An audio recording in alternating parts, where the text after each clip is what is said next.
വാർത്തകൾ തുടങ്ങുന്നു. പ്രധാന വാർത്തകൾ. മാസപ്പടി കേസിൽ മാത്യു കുഴൽനാടന്റെ ഹർജിയിൽ ഇന്ന് വിധി. മുഖ്യമന്ത്രിക്കും മകൾക്കുമെതിരെ അന്വേഷണം വേണമെന്ന ആവശ്യം. വിധി പറയുന്നത് തിരുവനന്തപുരം വിജിലൻസ് കോടതി. മസാല ബോണ്ട് കേസിൽ തോമസ് ഐസക്കിനെതിരായ ED ഹർജി ഹൈക്കോടതിയിൽ. നടിയെ ആക്രമിച്ച കേസിലെ അതിജീവിതയുടെ ഹർജി ഹൈക്കോടതിയിൽ. മെമ്മറി കാർഡ് നിയമവിരുദ്ധമായി പരിശോധിച്ചതിൽ അന്വേഷണം വേണമെന്ന ആവശ്യം. ഹൈക്കോടതിയുടെ മേൽനോട്ടത്തിൽ പ്രത്യേക പോലീസ് സംഘം അന്വേഷിക്കണമെന്ന് ഹർജി.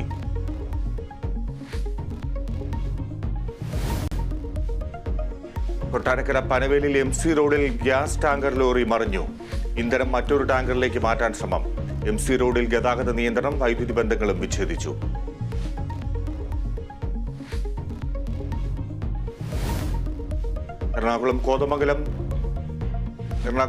കോതമംഗലത്ത് ആന കിണറ്റിൽ വീണു. കാട്ടാനയെ കരകയറ്റാൻ ശ്രമം.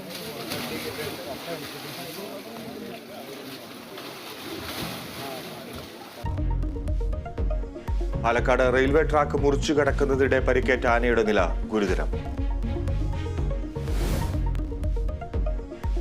ഒളിഞ്ഞു വീഴാറായ ഷെഡിൽ ദുരിത ജീവിതവുമായി അടൂരിൽ ഒരു വീട്ടമ്മ. താമസിച്ചോണ്ടിരുന്ന ഒരു വീടുള്ളത് ഞാൻ പഞ്ചായത്തിൽ പറഞ്ഞ പൊളിപ്പിച്ച് എനിക്ക് മക്കളോ അല്ലെങ്കിൽ എന്റെ ഭർത്താവ് ജീവിച്ചിരിക്കുകയൊന്നും ചെയ്യുന്നില്ല. ലൈഫ് മിഷൻ പദ്ധതിയിൽ ആരംഭിച്ച വീടിന്റെ നിർമ്മാണത്തിന് പഞ്ചായത്തിന്റെ സ്റ്റോപ്പ് മെമ്മോ. വഴി തർക്കമെന്ന് വിശദീകരണം. IPL ഇന്ന് Lucknow super giants Delhi Capitals പോരാട്ടം. മത്സരം രാത്രി 7:30 ലക്നൌവിൽ.